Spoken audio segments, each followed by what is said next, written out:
Hey guys, we'll hop right into it with a list of stocks that I've found, in my opinion, that are undervalued and are large cap and will provide a nice return over the next couple of years. So these four names right here are all over 10 billion in market cap, again, undervalued and have a nice little dividend for us while we wait for the price to correct. Here are the names: Gaming and Leisure Properties, Comcast, Canadian National Railway, and Pfizer. I know you probably, if you haven't tuned out by now, oh, come on, Uncle, come on, Grandpa, why are we talking about dividends right now? It's a nice way to allocate your portfolio in the sense that uh, the market often rotates in profitability or in return from sector to sector or from strategy to strategy. We're usually oriented between dividends, value, and growth, DVG. Um, Having exposure is helpful again when the market cycles, and for example, it goes from growth to value oriented, or when the market tanks and your undervalued plays and dividends can keep you afloat and keep the cash flow coming in via dividends.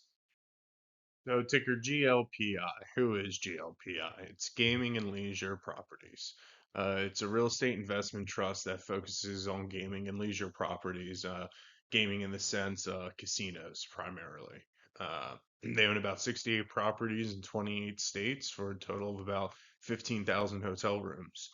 They're the most geographically diverse owner of gaming assets in the space, and they also own the largest number of gaming assets. A little fun fact: looking into their historical performance, they were able to collect 100% of their rents during COVID. They have an extremely high quality and diversified portfolio of properties. Mm. You can just go through reading the list. They're all in the boxes here, highlighted the number one locations, and you can see in the bottom right here the legend here says that star denotes the number two ranked casinos in their respective market, and the arrow represents the property with no competitor within 60 minutes. You can see all their locations here: the Ameristar Black Hawk, Ameristar Kansas, Hollywood Casino, and so on. So I pulled this slide from their most recent quarterly earnings report, just to kind of show their extreme long-term stability. Looking at the chart, describes all the companies or their main companies that they have with their property count, the number of states they're in, the next renewal date, backed by corporate guarantees, with all but Caesars having a two times coverage ratio, demonstrating, superior ability to pay rent. They're trading at $48 with a yield of about 6.5%. Some recent notable financial highlights here are that the revenue increased from 395 million from June 30, 2025 compared to 380 million for the same period last year. They've made significant repayments of long-term debt, totaling 850 million for the 6 months ended June 2025, which was a substantial increase from the 63.5 million repaid in the same period last year. A conservative fair market valuation of $50 by 2026 with a 6.5 dividend implies a 10.5% 1 year upside.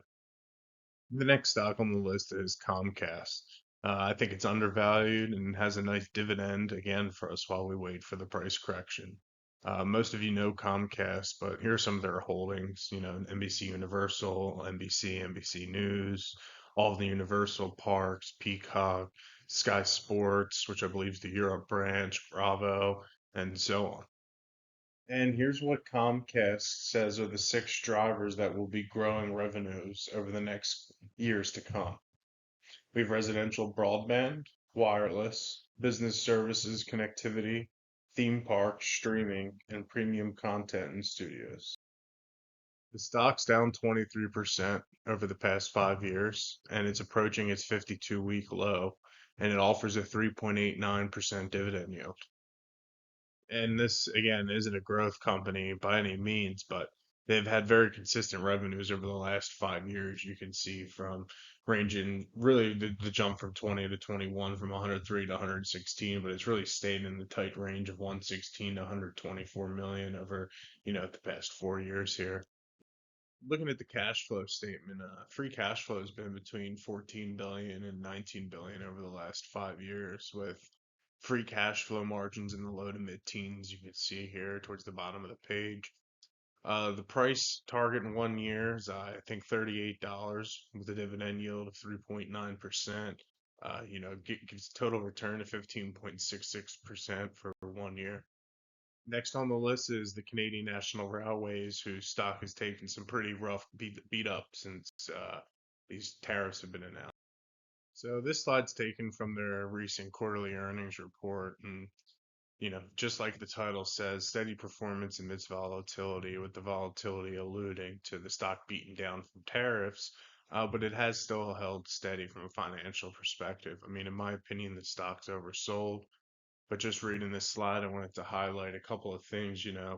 Bigger picture here is they've improved on their operating cost, and they've managed and improved in turn, their profit, which their diluted earnings per share has increased.